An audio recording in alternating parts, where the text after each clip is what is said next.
پیش خدمت ہے کتاب دلی سے ڈیفینس پارٹ 2۔ خدا خدا کر کے 10 منٹ بعد ایک سپر مارکیٹ آئی، وہاں سے کچھ چیزیں لی، سامنے ہی برگر کا بورڈ نظر آ رہا تھا۔ مجھے وہاں تک جانا قیامت لگا۔ میں واپس ہوٹل کی طرف مڑ گئی۔ ناصر ہمارے لیے ٹیک اوے لینے چلا گیا۔ جب تک ہوٹل پہنچے ہمارے کوٹ باریک برف سے سفید ہو چکے تھے۔ اگلے 3 دن ہم نے گھر کی تلاش میں گزارے۔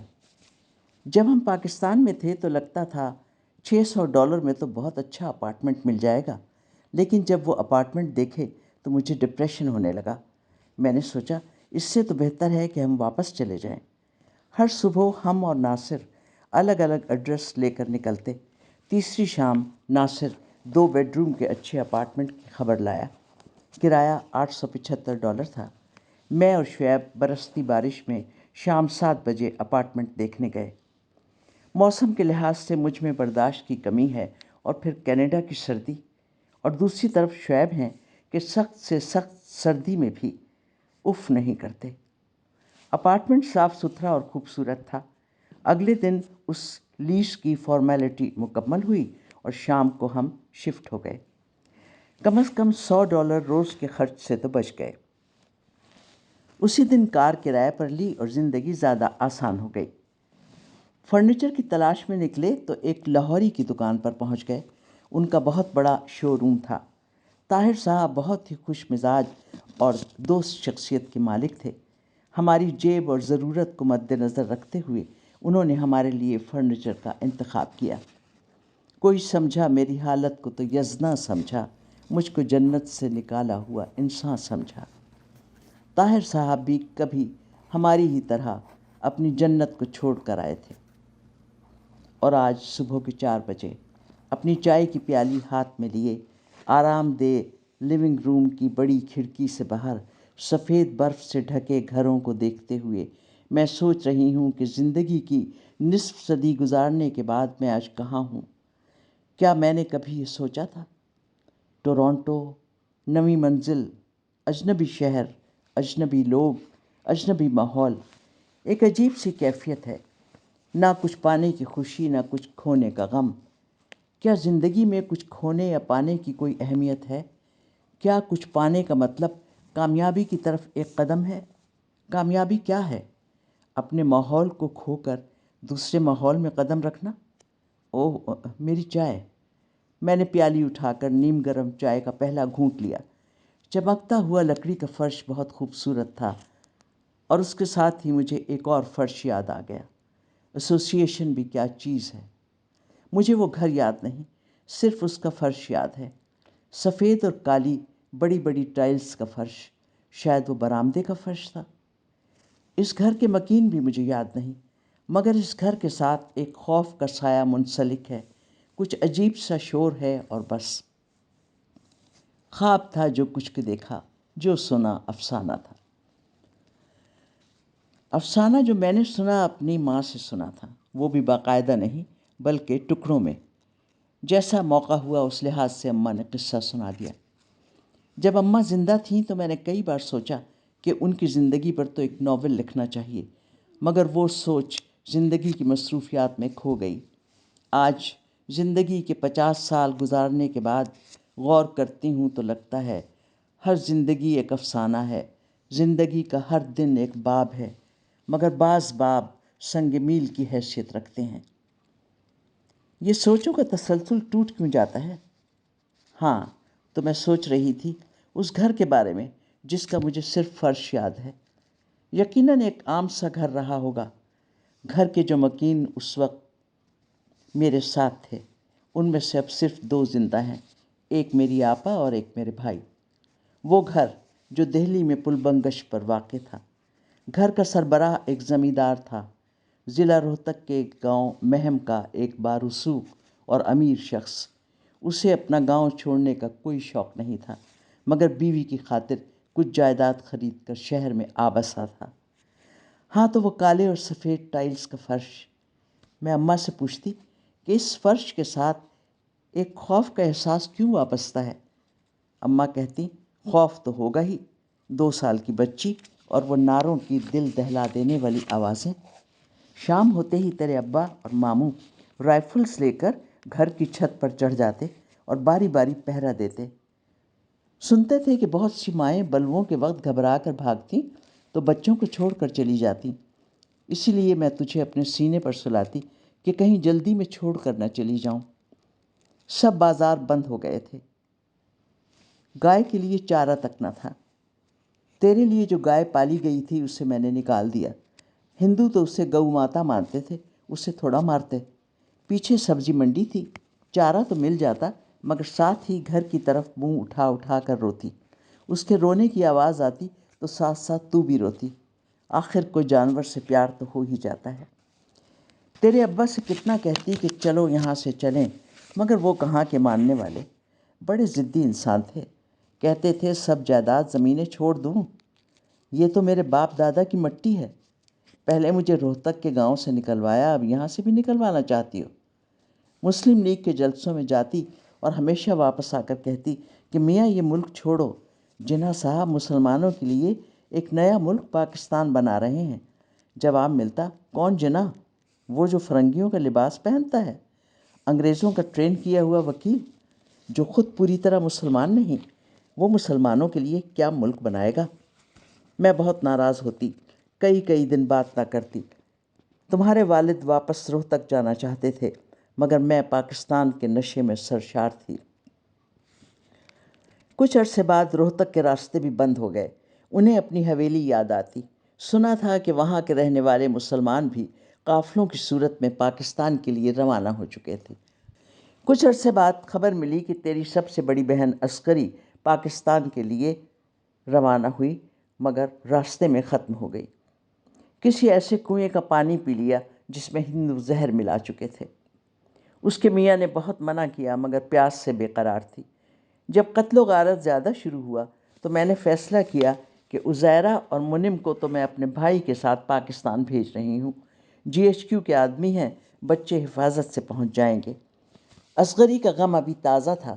بڑے ناراض ہوئے کہ ابراہیم خان کے بچوں کے بارے میں فیصلہ کرنے والی تم کون ہوتی ہو؟ لو اور سنو میں کون ہوتی ہوں، میں ان کی ماں ہوں۔ ٹھیک ہے، رہو یا ہندوؤں سے بچے قتل کرواؤ اور نظروں کے سامنے عزت لٹتے دیکھو۔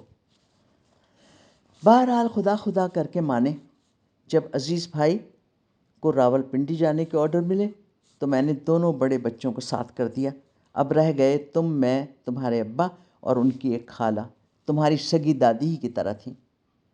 ٹرینوں کے کٹنے کی خبریں دل دہلائے دیتی تھیں۔ ایک ایک کر کے محلہ خالی ہو گیا۔ ہندو خون سے گھر پر لکھ جاتے کہ اب تمہاری باری ہے۔ ایک شام خبر ملی کہ ہماری دکانوں کو آگ لگا دی گئی ہے، مانو کمر ٹوٹ گئی۔ میں نے کہا بھلے مانس ہم بھی چلیں، مگر وہی ایک رٹ۔ چند دن اور گزرے، آخر ایک وقت آیا کہ کوئی چارہ نہ رہا۔ سرکاری گاڑی آئی اور ہمیں قلعے تک چھوڑ دیا۔ سامان کا کسے ہوش تھا؟ جلدی میں صرف اپنا زیور لے سکی۔ ٹرین کے انتظار میں 20 دن قلعے میں پڑے رہے۔ تمہاری دادی چلنے پھرنے کے قابل نہیں تھیں، بیمار الگ پڑ گئیں۔ میں کس کس کو سہارا دیتی؟ تمہارے ابا بھی بیمار پڑ گئے تھے، تجھے اٹھاتی یا ابا کی دیکھ بھال کرتی۔ میں نے دادی کو ہسپتال میں داخل کرنے کا فیصلہ کیا۔ تمہارے ابا راضی نہ ہوتے، انہیں دادی بہت عزیز تھیں۔ ایک زمانہ تھا کہ اگر دادی ناراض ہو جاتی تو انہیں گود میں اٹھا کر واپس لے آتے، مگر آج وہ اس قابل نہیں تھے۔ خاموشی سے مجھے شکایت بھری نظروں سے دیکھتے رہے۔ بہت ناراض تھے کہ میں دادی کو ہسپتال میں داخل کر کے جا رہی ہوں۔ خلیل بھائی قلعے میں پہنچنے والے تھے، سوچا وہ لیتے آئیں گے، مگر اس کے بعد دادی کا کبھی پتہ نہیں چلا۔ ادھر تیرے ابا اور کمزور ہو گئے، تیری آنکھیں الگ دکھنے آ گئیں۔ مرتی کیا نہ کرتی، بیمار میاں اور چھوٹی بچی کو لے کر ٹرین میں سوار ہوئی۔ کمپارٹمنٹ میں تل دھرنے کو جگہ نہیں، ابا سے کمزوری سے بیٹھا نہ جائے۔ ٹرین تھی کہ چلنے کا نام نہ لیتی تھی، گرمی سے دم گھٹا جاتا تھا۔ کون کس کی مدد کرتا، سب کو اپنی اپنی پڑی ہوئی تھی۔ ٹرین جنگل میں رکی ہوئی تھی، اندھیرا گھپ تھا، ایسا سناٹا تھا کہ خود اپنی آواز سے خوف آتا تھا۔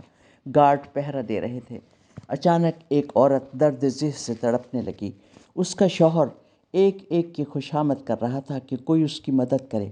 اس کی تکلیف دیکھی نہ جاتی تھی، کوئی مدد کے لیے ہاتھ نہ بڑھاتا تھا۔ مجھ سے رہا نہ گیا، میں نے کہا لو میری بچی تمہارے حوالے، اگر مجھے کچھ ہو گیا تو اسے اور میرے شوہر کو پنڈی پہنچا دینا، میں تمہاری بیوی کے ساتھ نیچے اترتی ہوں۔ اب گارڈ نیچے نہ اترنے دیں، کہتے تھے اپنی ذمہ داری پر اتریں، اور اگر ٹارچ یا ماچس جلائی تو دشمن چاہے ماریں یا نہ ماریں ہم تمہیں گولی مار دیں گے، کیونکہ ذرا سی روشنی سب کے لیے خطرناک ثابت ہو سکتی ہے، اور اگر گاڑی چلنے کا وقت ہو گیا تو ہم تمہارے لیے قطعاً نہیں رکیں گے۔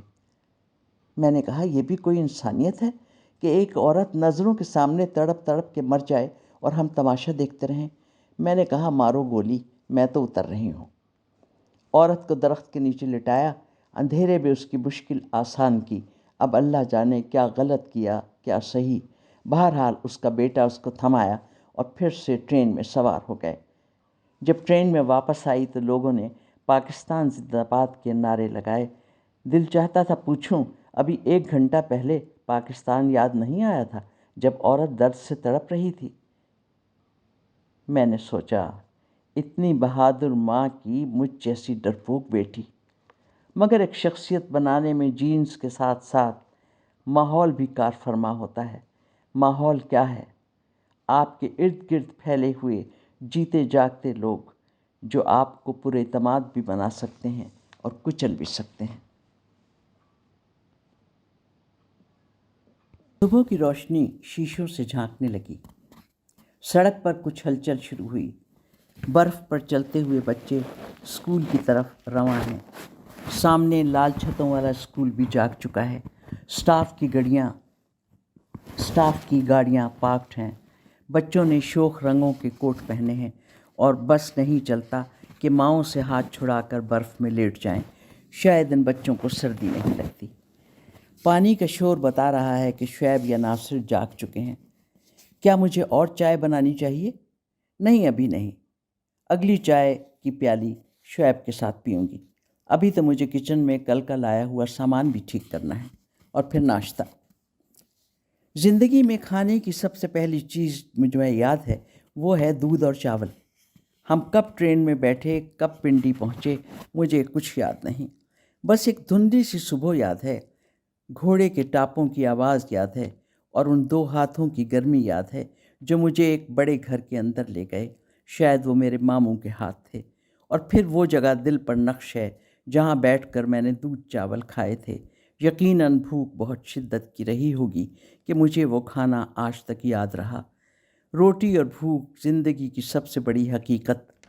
اماں کہتی تھیں کہ پاکستان آ کر میں اتنی خوش تھی کہ پاکستان بننے کے بعد بھی میں سالوں تک بڑے جوش و خروش سے لے کے رہیں گے پاکستان کا نعرہ لگاتی رہی۔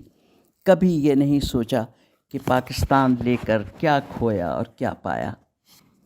اماں کو پاکستان آئے 20 روز گزرے تھے کہ میرے والد کا انتقال ہو گیا، شاید رمضان کا مہینہ تھا۔ اس رات اماں کے ساتھ منتو آپا کے شوہر نذیر بھائی تھے۔ ابا نے مرنے سے پہلے کوئی وصیت نہیں کی، ویسے بھی وصیت کرنے کو بچا ہی کیا تھا۔ ایک بے بسی اور خاموشی تھی جسے ساتھ لیے وہ جناح کے ملک سے رخصت ہو گئے۔